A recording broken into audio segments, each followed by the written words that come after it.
अपना अनाहत चक्र जागृत कर लिया था। इस समय वो अपना 5वां चक्र यानी विशुद्ध चक्र जागृत करने से बस एक कदम की दूरी पर था। योद्धाओं की दुनिया में इस तरह के योद्धा को अर्ध महावीर योद्धा कहा जाता है, जो कि विशुद्ध चक्र जागृत होने के बाद महावीर योद्धा कहलाए जाते हैं। जबकि यहाँ नील तो अभी केवल अपने तीसरे चक्र यानी मणिपुर चक्र को ही जागृत कर पाया था। उन दोनों की शक्तियों के बीच बहुत बड़ा अंतर था, लेकिन नील हार मानने वालों में से नहीं था। अगर उसके अंदर लड़ने का जज्बा नहीं होता तो वो 3 साल पहले ही हार मान लेता। आखिरकार नील के भाग्य ने भी उस पर दया दिखाई और उसे अपना जीवन बदलने का एक और मौका दिया। उसे अभी अपनी बहन नीलिमा को भी बचाना था, वो यहाँ मर नहीं सकता था। इस विचार ने उसके अंदर जीवित रहने की और यहाँ से निकलने की इच्छा को फिर से जागृत कर दिया। उसने बिना किसी चेतावनी के अपनी पूरी ताकत झोंक दी और तेजी से बाहर की तरफ दौड़ पड़ा। लेकिन इससे पहले कि वो 20 गज भी आगे बढ़ पाता, नीली रोशनी में ढकी एक तलवार उसके सामने से निकली और जमीन की गहराई में धंस गई, जिससे उसके रास्ते में रुकावट आ गई। तलवार से बचने के लिए नील ने दूसरी तरफ घूमते हुए अपनी दिशा बदल दी, लेकिन जैसे ही उसने ऐसा किया, उसे अपने सामने एक और तलवार दिखाई दी। देखते ही देखते एक के बाद एक कई तलवारें जमीन में धंस गईं, जिससे बाहर जाने का रास्ता पूरी तरह बंद हो गया और उसे पीछे हटने के लिए मजबूर होना पड़ा। जब कोई व्यक्ति महावीर योद्धा के स्तर पर पहुंच जाता है तो वो अपनी आध्यात्मिक ऊर्जा का भी उपयोग कर सकता है। क्योंकि नागेंद्र अभी केवल अर्ध महावीर योद्धा ही बन पाया था, इसलिए वो अपनी आध्यात्मिक शक्ति को अच्छी तरह नियंत्रित नहीं कर सकता था। लेकिन फिर भी उसने जितनी भी आध्यात्मिक शक्ति को नियंत्रित किया था, वो नील से लड़ने के लिए काफी थी। क्रोधित होकर महाराज नागेंद्र ने कहा, मैंने तुम्हारी जान इसलिए बख्शी थी ताकि तुम अपने पिता के वंश को आगे बढ़ा सको, लेकिन जाहिर तौर पर तुम ये नहीं जानते कि तुम्हें किस तरह का व्यवहार करना चाहिए। पहले तुमने अपने चाचा को घायल कर दिया और अब यहाँ से भागने की कोशिश कर रहे हो। ऐसी हरकतें करके अब अगर तुम खुद ही मरना चाहते हो तो यही सही। इतना कहकर नागेंद्र ने अपना हाथ लहराया और वो तलवारें जो जमीन में धसी हुई थी अचानक से हवा में घूम गईं और नील की ओर बढ़ी। तलवारों को अपनी तरफ आते देखकर नील की आंखों में हैरत फैल गई। भले ही उसका शरीर किसी नश्वर हथियार जितना मजबूत था, लेकिन फिर भी नागेंद्र उसे बड़ी आसानी से टुकड़ों में काट सकता था। नील वायुपुत्र हैरान था और उसके अंदर हताशा और गुस्से की भावना उमड़ रही थी, जिस पर नील ने उम्मीद छोड़ दी थी और अपनी मौत को सामने देखकर अपनी आंखें मींच दी। तभी एक स्पष्ट आवाज सुनाई दी, रुक जाइए महाराज। ये आवाज सुनकर नागेंद्र एक पल के लिए चौंक गया और फिर उसने अपनी तलवारों को नील से लगभग 2 इंच की दूरी पर रोक दिया और फिर उस तरफ मुड़ गया जहां से वो आवाज आई। उसके सामने एक बेहद खूबसूरत लड़की थी, जिसके चेहरे पर राजसी आभा देखी जा सकती थी। राजकुमारी मणिकर्णिका, क्या आप मुझसे कुछ कहना चाहती हैं? नागेंद्र ने अपने चेहरे पर एक नकली मुस्कान लाते हुए पूछा। हालांकि इस समय वो अंदर ही अंदर गुस्से से जल रहा था, लेकिन वो सम्राट की सबसे लाडली बेटी को नाराज करके अपनी मौत को न्योता नहीं देना चाहता था। और वैसे भी क्या पता ये राजकुमारी कल को उसके परिवार की बहू बन जाए, इसलिए वो बड़ी ही शांति से राजकुमारी के जवाब की प्रतीक्षा कर रहा था। राजकुमारी ने बड़ी ही शालीनता से कहा, महाराज, मैं चाहती हूँ कि इस लड़के को आजाद कर दिया जाए। क्या? सभी इस बात को सुनकर हक्के बक्के रह गए, यहाँ तक कि नील वायुपुत्र भी, जिसे अब खुद के बचने की कोई उम्मीद नजर नहीं आ रही थी, वो भी हैरान रह गया। नागेंद्र ने राजकुमारी को हैरानी से देखते हुए पूछा, ये आप कह रही हैं राजकुमारी? इसने राजकुमार राजदत्त और प्रधानमंत्री यजुवेंद्र को घायल कर दिया है, इसे ऐसे कैसे जाने दिया जा सकता है? सामान्य तौर पर डेथ मैच तब तक समाप्त नहीं होता जब तक कि दोनों में से किसी एक प्रतियोगी की मौत न हो जाए। इसलिए अगर देखा जाए तो इसने राजकुमार को सिर्फ घायल ही किया है। अगर ये चाहता तो राजकुमार को मार भी सकता था, इसलिए इसके हमले को जुर्म की तरह नहीं देखा जाना चाहिए।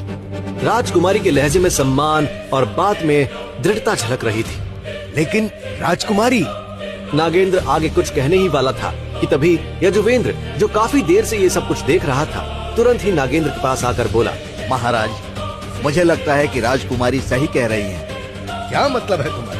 नागेंद्र ने गुस्से में सवाल किया, जिस पर यजुवेंद्र ने उसके और पास आकर धीमे स्वर में कहा, जिसे सिर्फ नागेंद्र ही सुन सकता था, भ्राताश्री, क्या आप भूल गए हैं कि वो सम्राट की सबसे लाडली बेटी है? ये सुनते ही नागेंद्र होश में आया। उसने तुरंत अपने भाव बदले और राजकुमारी की तरफ देखा, लेकिन वो कुछ कह नहीं सका। राजकुमारी ने जब देखा कि नागेंद्र अब भी दुविधा में है, तो उसने अपना आखिरी दांव आजमाने का फैसला किया। राजकुमारी बोली, महाराज, आपने मेरी एक इच्छा पूरी करने का वादा किया था, तो मैं आपसे इस लड़के की रिहाई मांगती हूँ। राजकुमारी की ये बात सुनकर वहाँ मौजूद सभी लोग दंग रह गए। एक गुलाम की जान बचाने के लिए राजकुमारी अपने अधिकार का प्रयोग कर रही है। लगता है राजकुमारी को मालूम पड़ चुका है कि नील पूर्व युवराज था और उसके साथ धोखा हुआ था। नहीं सम्राट, बिंदुसार महाराज नागेंद्र पर पूर्ण विश्वास करते हैं। लेकिन फिर भी राजकुमारी के ऐसा करने के पीछे क्या कारण हो सकता है? वहाँ मौजूद भीड़ में फुसफुसाहट होने लगी थी। सभी लोग अपना अपना गणित लगाने में लगे हुए थे। वहीं महाराज नागेंद्र को कुछ समझ नहीं आ रहा था, लेकिन जब उन्होंने यजुवेंद्र की ओर देखा तो उसने हाँ में अपना सिर हिलाया। ठीक है राजकुमारी, अगर आपकी यही इच्छा है तो ऐसा ही होगा। दिल पर पत्थर रखकर नागेंद्र ने जवाब दिया और पलटकर सैनिकों की तरफ देखते हुए कहा। कुछ सैनिक आगे आए और नील को प्रशिक्षण स्थल से बाहर ले जाने लगे। भीड़ को कुछ समझ नहीं आ रहा था कि वहाँ क्या हो रहा है, लेकिन वहाँ ऐसे भी कई लोग मौजूद थे जो नील वायुपुत्र की आजादी से बेहद खुश थे। उनमें से ज्यादातर नील के पिता के वफादार और शुभ चिंतक थे, जो चाहते थे कि नील सुरक्षित रहे, ताकि समय आने पर वो सुंदर नगर को इन दरिंदों के चंगुल से आजाद करा सके।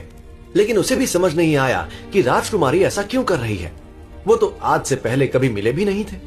भला श्यामल साम्राज्य की राजकुमारी गुलाम को क्यों बचाना चाहेगी? नील ने मन ही मन विचार किया और फिर धन्यवाद राजकुमारी बोलकर वहां से जाने को हुआ। जाने से पहले नील ने एक आखिरी बार राजकुमारी को देखा। जब राजकुमारी की नजरें नील वायुपुत्र से मिली तो उन्होंने महसूस किया कि नील की आंखों में एक अजीब तरह की नाराजगी थी। वो इसका कारण नहीं समझ पा रही थी। अपनी व्याकुलता को छुपाकर मुस्कुराते हुए राजकुमारी ने कहा, कोई बात नहीं। नील ने आगे कुछ नहीं कहा और चुपचाप प्रशिक्षण स्थल से बाहर चला गया। नील के जाने के बाद नागेंद्र राजकुमारी की तरफ मुड़ा और बोला, राजकुमारी, आप तब तक मुकाबले का आनंद उठाइए। मैं जरा वैद्यराज से राजदत्त के बारे में बात करके आता हूँ। ऐसा कहकर उसने यजुवेंद्र को इशारा किया और वहां से चला गया। थोड़ी देर बाद यजुवेंद्र भी प्रशिक्षण स्थल से बाहर आया। जैसे ही वो बाहर निकला, एक बाज उड़ते हुए आया और उसके कंधे पर बैठ गया। यजुवेंद्र ने अपनी जेब से एक छोटी सी पर्ची निकाली और उस बाज के पंजों पर बांधकर बोला, अघोरा के पास जाओ। उसकी बात सुनकर बाज तुरंत ही उड़कर दूर चला गया और फिर कुछ ही देर में यजुवेंद्र महल के एक गुप्त कमरे में प्रवेश कर गया। जैसे ही उसने अंदर प्रवेश किया, किसी ने एक खंजर उसकी गर्दन पर रख दिया। अगर हिलने की कोशिश भी की तो तुम्हारी गर्दन धड़ से अलग हो जाएगी। बड़े भाई, आप क्या कर रहे हैं? यजुवेंद्र ने चौंक कर पूछा, लेकिन उसने हिलने की हिम्मत नहीं की। वो जानता था कि उसका भाई नागेंद्र कितना क्रूर है। वो बिना सोचे समझे खंजर उसके गले में घुसा सकता है। तुमने नील को आजाद करने के लिए क्यों कहा? नागेंद्र ने गुस्से में फुफकारते हुए सवाल किया, जिसके जवाब में यजुवेंद्र ने कांपती हुई आवाज में कहा, अब वही बताने के लिए तो मैं यहाँ आया हूँ, लेकिन पहले आप ये खंजर तो हटाओ। नागेंद्र ने अपने गुस्से पर काबू करते हुए यजुवेंद्र के गले से खंजर हटाया और सामने के सिंहासन पर जाकर बैठ गया। यजुवेंद्र ने एक राहत की सांस ली और पास रखी कुर्सी पर बैठ गया। नागेंद्र का गुस्सा अभी पूरी तरह शांत नहीं हुआ था। यजुवेंद्र ने अपनी बात को स्पष्ट करते हुए कहा, बड़े भाई, आप तो जानते हैं कि हम इस समय सम्राट को नाराज करने का जोखिम नहीं उठा सकते। इसीलिए मैंने आपको राजकुमारी की बात मानने की सलाह दी थी। लेकिन तुम्हें क्या लगता है कि राजकुमारी नील को क्यों बचाना चाहती है? कहीं वो उसे पसंद तो नहीं करने लगी है? अब नागेंद्र को एक ही चिंता सताने लगी थी, क्योंकि अगर ऐसा हो गया तो उनकी सालों की मेहनत बर्बाद हो जाएगी और एक बार फिर सब कुछ नील के हाथों में चला जाएगा। यही नहीं, एक बार सत्ता हाथ में आने के बाद नील वायुपुत्र सबसे पहले उन दोनों को ही मौत के घाट उतारेगा। यही सब सोचकर उसने परेशानी भरे भाव के साथ यजुवेंद्र की तरफ देखा तो यजुवेंद्र हल्का मुस्कुराकर बोला, भ्राताश्री, आप परेशान बहुत जल्दी हो जाते हैं। क्या आपको लगता है कि मैंने इन बातों के बारे में नहीं सोचा होगा? यजुवेंद्र अब भी शांत था और ये बात कहते हुए उसके चेहरे पर एक जहरीली मुस्कान थी। नागेंद्र ने दिल मिलाते हुए पूछा, और उस नील के बच्चे का क्या?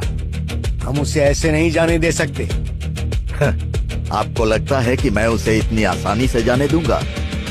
यजुवेंद्र ने कुटिलता के साथ कहा तो नागेंद्र ने उत्सुकता से पूछा, तुम्हारे कहने का क्या मतलब है? मैंने उसे खत्म करने का इंतजाम कर दिया है। यजुवेंद्र के चेहरे की मुस्कान और भी बड़ी हो गई। कौन? कौन करेगा उसे खत्म? बोलो। नागेंद्र और भी उत्सुक हो गया। जवाब में यजुवेंद्र ने कहा, अघोरा। कहते हुए यजुवेंद्र के चेहरे पर एक विजयी मुस्कान थी। तो क्या होगा आगे? क्या यजुवेंद्र की ये नई चाल नील वायुपुत्र को खत्म कर पाएगी? कौन है अघोरा? क्यों है यजुवेंद्र को उसकी शक्ति पर इतना विश्वास? क्या है राजकुमारी के